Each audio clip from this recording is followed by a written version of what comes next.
बिस्मिल्लाहिर्रहमानिर्रहीम। अस्सलाम वालेकुम नाज़रीन, आप यूट्यूब चैनल देख रहे हैं। मैं इमरान खान हूँ। इमरान खान साहब का जो केस लगा हुआ है अदालत में तोशाखाना 2 वाला, उसकी समाअत मुलतवी कर दी गई है।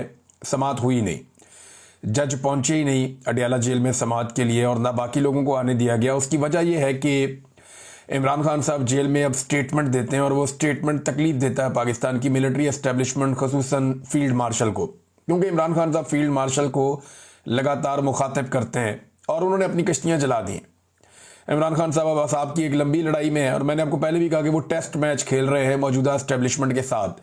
तो क्या एस्टेब्लिशमेंट के पास इतना वक्त है कि वो इमरान खान के साथ एक लंबा टेस्ट मैच खेल सकेगी? मौजूदा एस्टेब्लिशमेंट हर एक को रिटायर हो जाना होता है, लेकिन आर्मी चीफ के दौरा अमेरिका को लेकर मामला बहुत हसास हैं, और पूरा निज़ाम इस बात पे तुला हुआ है कि इस दौरे को मुकम्मल तौर पे पहले की तरह कामयाब बनाया जाए। अब इस हवाले से जो है इमरान खान साहब के स्टेटमेंट, दो चीज़ें हैं ना। एक तो 14 अगस्त पे दोबारा पाकिस्तान तहरीक इंसाफ का एहतजाज है, उसके हवाले से अभी से पकड़ दकड़ मारधाड़ शुरू है। हुकूमत जो है वो तमाम फस्तायत के हथकंडे इस्तेमाल कर रही है, सवाए खैबर पख्तूनख्वा में कहीं पे भी। अच्छा देखिए, खैबर पख्तूनख्वा को अलग तरीके से डील किया जा रहा है, वहाँ पे सिक्योरिटी के हालात बहुत ख़राब हो गए हैं, और बाकी सूबों में पकड़ दकड़ और मारधाड़ है। तो दोनों जगह के ऊपर जो है वो आवाम के लिए मुश्किलात हैं। अब 14 अगस्त के हवाले से इमरान खान साहब का कोई स्टेटमेंट ना आए तो हुआ ये कि जज साहब ने जुडिशल कम्प्लेक्स से ही, ये जज है शाहरुख अर्जुमंद, इन्होंने वहीं से जनाब ऑर्डर दे दिया कि आइंदा तारीख जो है वो अब 15 अगस्त है, यानी 14 अगस्त का जो एहतजाज है पाकिस्तान तहरीक इंसाफ का वो निकल जाए। उसके बाद 15 अगस्त को इमरान खान साहब का केस चलेगा अडयाला जेल में, तो इसको आगे ले गए हैं। और साथ ही साथ आर्मी चीफ के दौरे से पहले दो लोगों ने ट्वीट किया, ख्वाजा आसिफ ने किया और एक शहबाज शरीफ ने किया। ख्वाजा आसिफ ने दोनों ज़ुबानों में किया, उर्दू में भी किया, अंग्रेजी में भी किया, और इन दोनों ने डोनाल्ड ट्रंप की तारीफ की है, और बहुत ज़्यादा तारीफ की है, मीठी भरी तारीफ की है। तो ये बेमौका तारीफ क्यों कर रहे हैं? अभी तो डोनाल्ड ट्रंप ने पाकिस्तान के बारे में ऐसा कुछ नहीं किया। टैरिफ का मामला तो थोड़े दिन पहले हुआ था, और पाकिस्तान के मामले में डोनाल्ड ट्रंप का कोई रिसेंट स्टेटमेंट या कोई ऐसी चीज़ भी नहीं है। लेकिन अजरबैजान और आर्मीनिया को लेकर पाकिस्तान के वजीर दिफा और पाकिस्तान के वजीर आजम दोनों ने एक एक ट्वीट किया है। बाकी दुनिया को इस बात की इतनी परवाह नहीं है, लेकिन पाकिस्तान इस वक्त अमेरिकी कैंप में पूरी तरह से डोनाल्ड ट्रंप की गोद के मजे ले रहा है। और पाकिस्तान के वजीर दिफा और वजीर आजम ने उस वक्त डोनाल्ड ट्रंप की तारीफों के पुल बांधे हैं जिस वक्त फील्ड मार्शल जो है वो अमेरिका जा रहे हैं। तो अब आप खुद ही समझदार है कि सारी चीज़ें एक साथ कैसे होती हैं। तहरीक इंसाफ ने नादरीन एक चीज़ शो की है, वो मैं आपको दिखाता हूं। ये आर्टिफिशियल इंटेलिजेंस का कमाल है। ये एक नहीं है, 2-3 तस्वीरें सोशल मीडिया पे गर्दिश कर रही हैं कि इमरान खान साहब मीटिंग कर रहे हैं, और ये एक पुलिस वाला मेज के नीचे घुसा हुआ है, एक पर्दे के पीछे छुपा हुआ है। तो इस किस्म की आर्टिफिशियल इंटेलिजेंस की कुछ तस्वीर जो है वो सोशल मीडिया पे गर्दिश कर रही, और वहां दिखाया जा रहा है कि जनाब ये छोटी सी मेज है, इसके नीचे पुलिस वाला छुपा हुआ है, आधा नजर आ रहा है हर तरफ से। तो यहां छुपकर कैसे एक पूरी साजिश को बेनकाब किया जा सकता है? यानी ये कैसे मुमकिन है कि पुलिस वाला उसी कमरे में मौजूद हो जहां पे इमरान खान साहब एक बड़ी घिनौनी किस्म की मुबैना तौर पे साजिश कर रहे थे। अब मैंने पाकिस्तान तहरीक इंसाफ के वकला को भी कहा कि इमरान खान के कमरे में वहां पे तो मैं भी गया हुआ हूं, और मैंने वो देखा हुआ है जहां पे वो मीटिंग इमरान खान करते थे सबसे। जिस ड्राइंग रूम की पुलिस वाले बात कर रहे हैं उस ड्राइंग रूम में मैं भी गया हूं, और बेशुमार मजीद सहाफ़ी और लोग गए। हज़ारों लोग मेरे ख्याल में इमरान खान साहब से इंटरेक्शन करते थे हर महीने, तो बहुत सारे लोग वहाँ जाते रहे। अब इमरान खान साहब रोज़ाना तो फर्नीचर चेंज करते नहीं थे, उनका तो जब तक फर्नीचर फट नहीं जाता, सोफे फारग नहीं हो जाते, टूट फूट नहीं हो जाती, तब तक वो चेंज नहीं करते। तो वहाँ पे वो सामान आज भी पड़ा हुआ होगा, और वहीं पे होना चाहिए, क्योंकि इमरान खान साहब की गिरफ्तारी के बाद किसने उसको बदलना है। तो मैंने उनसे कहा कि जनाब आप ये टेबलें उठाएं, ये चीज़ें उठाएं और उठा के अदालत में ले जाएं, ले जाके अदालत में सोफ़ा रखें, टेबल रखें, और जज को कहें कि इस पुलिस वाले को बोले इसके नीचे छुप के दिखाए। अगर ये इसके नीचे छुप गया तो आप हम सबको फांसी लगा दें। छोटी छोटी टेबलें हैं वहाँ पे, वो बड़ी टेबल थी नहीं ऐसी जिसके नीचे बंदा ऐसे छुप जाए और पूरा गायब भी हो जाए, नजर ही ना आए, और ना कोई ऐसे पर्दे बिछे हुए थे कि जिनके अंदर नीचे बंदा घुस जाएगा।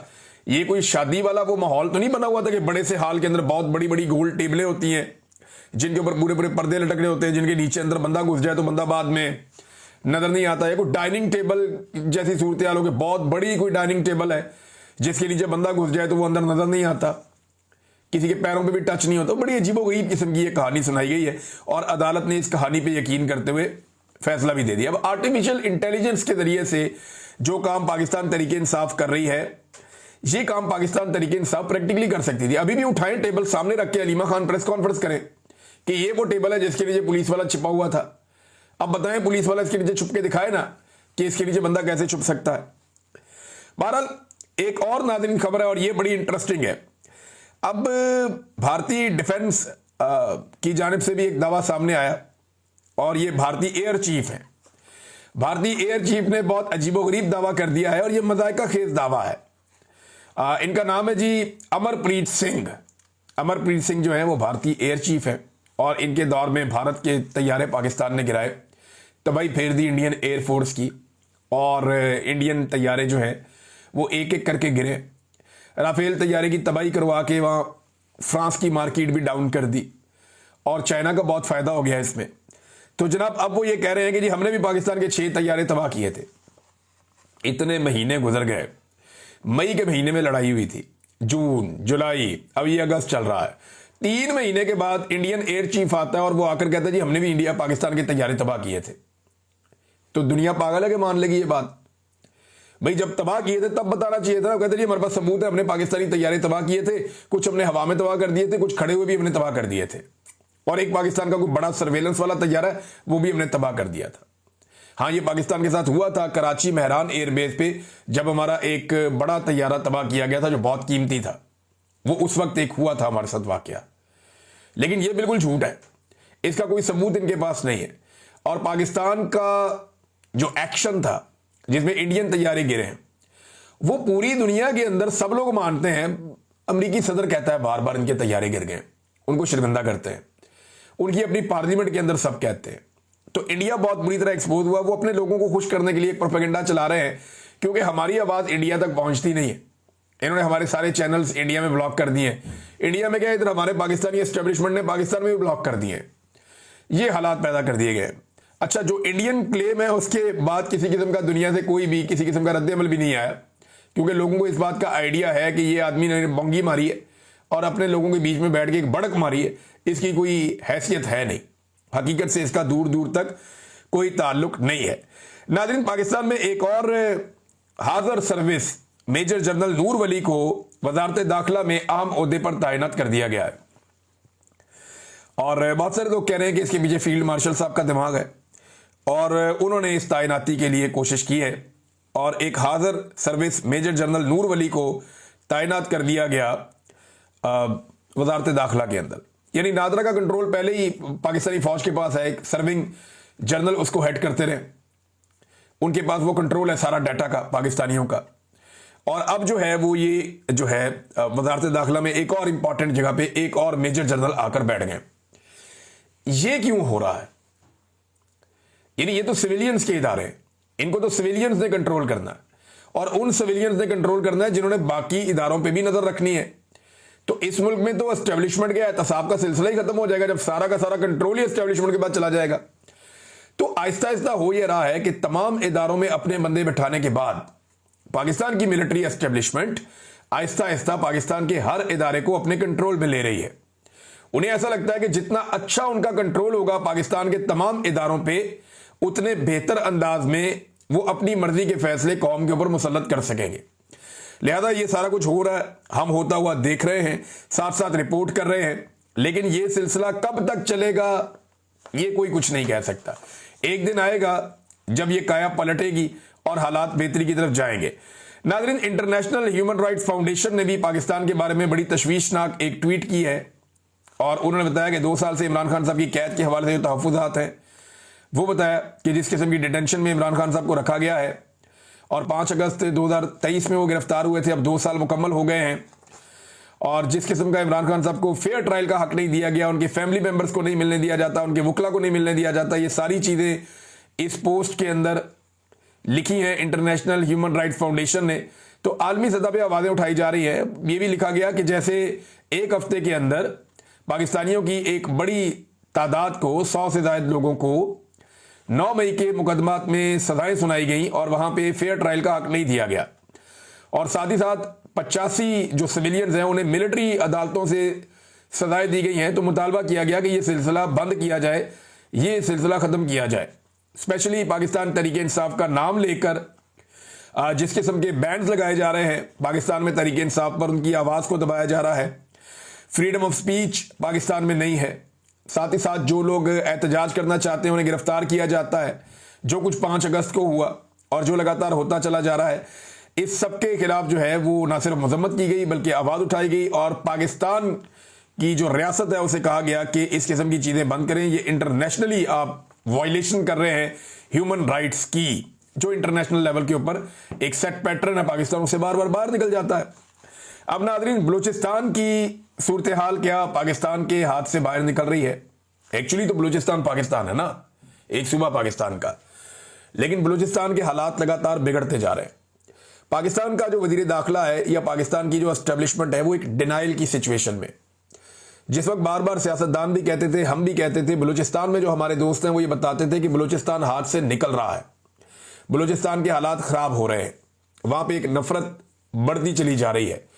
तो उस वक्त सब कहते थे कि ये लोग प्रोपेगेंडा कर रहे हैं और ये लोग पाकिस्तान के खिलाफ हैं, पाकिस्तान के गद्दार हैं और ये बगावत पे उकसा रहे हैं। हम पहले बता रहे थे कि चीज़ें हाथ से निकल रही हैं और ये कहते थे एक एसएचओ की मार है। इन्होंने बहुत झूठ बोला कौम से। जाफर एक्सप्रेस के इंसिडेंट में जो कुछ हुआ उस सारे को कौम से छुपाया गया।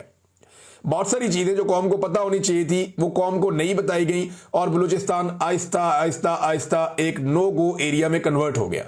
बजाय इसके कि एस्टेब्लिशमेंट होश के नाखून लेती, उन्होंने डंडे का सहारा लिया, बंदूक उठाई, गोली का इस्तेमाल किया, जबरी तौर पे इंसानों को लापता किया और नफरत को हवा देना शुरू कर दिया। अब जो चिंगारी एक भड़क रही थी बलूचिस्तान में, बजाय इसके कि उसको ठंडा करते, उसमें पानी डालते सियासतदान आकर, एस्टेब्लिशमेंट ने उसको हवा देना शुरू कर दी और अब वो एक आग के अंदर बदल चुकी है।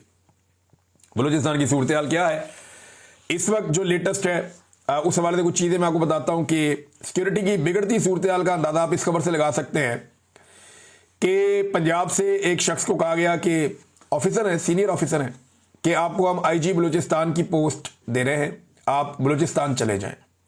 अब आईजी की जो पोस्ट होती है ना, ये बड़ी अहम होती है। जो आईजी लग सकता है बलूचिस्तान में वो बाद में इस्लामाबाद में, पेशावर में, लाहौर में, कराची में, कहीं पे भी आईजी लग सकता है। एक बड़ा होता है ना, उससे फायदा उठाया जा सकता है। लेकिन इस ऑफिसर ने आईजी बलूचिस्तान लगने से इनकार कर दिया। अब आप अंदाजा करेंगे एक ऑफिसर आईजी जैसा ओहदा उस पे जाने से इनकार कर रहा है कि भाई मैं इस सूबे में नहीं जा सकता। और यौम आज़ादी की जो तकरीबात हैं वो 7 अगस्त को पेशगी मना ली गई, ये भी आप अंदाजा कर लें। यानी आप 14 अगस्त की तकरीबात यौम आज़ादी मनाते हैं ना, वो 7 अगस्त को पेशगी तकरीबात कर ली गई। अब विजुअल इकट्ठे किए जा रहे हैं कि जनाब 14 अगस्त पे हम चला लेंगे। इतने सीरियस मसाइल हैं बलूचिस्तान के अंदर।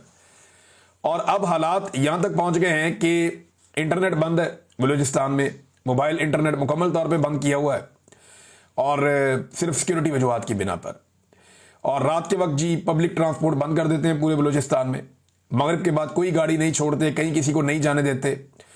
और पंजाब जाने वाली बसों में 2 गनमैन तैनात किए जाते हैं अब हर बस के अंदर, ताकि लोग जो है वो हिफाजत के साथ पहुंच सकें। ऐसा पाकिस्तान में और कहीं नहीं होता। और पंजाब से आने वाली मुसाफिर बसों को सिर्फ दिन के वक्त सफ़र की इजाज़त दी जाती है और नहीं दी जाती बाकियों को। जो अहले तशी हैं, जो ज़ायरीन हैं, इसमें सुन्नी भी चले जाते हैं, ये ईरान और इराक, तो इसमें ये जो ज़ायरीन जाते हैं इनको सड़क के ज़रिए जाने से मना कर दिया गया है। और सरकारी अफसरान और मेंबरान असम्बली को हदायत की गई है कि वो तनहा बिल्कुल सफ़र ना करें, बड़ी सिक्योरिटी के अंदर ट्रैवल करें। ये नाज़रीन बलूचिस्तान की सूरत हाल है। जो लोग ये दावा करते हैं कि बलूचिस्तान ठीक हालात में है, वो जाकर ज़रा आईना देखें और अपने गिरबान में झांकें कि उन्होंने इस डिनाइल में बलूचिस्तान को कहाँ तक पहुँचा दिया है। इंतहाई मखदूश सूरत हाल है और इसको ठीक करने का तरीक़ाकार क्या है? सिर्फ एक तरीका है कि आप आईने पाकिस्तान पर अमल करें, आप जबरी गुमशुदगियाँ बंद करें, बलूचिस्तान के नौजवानों से बात करें।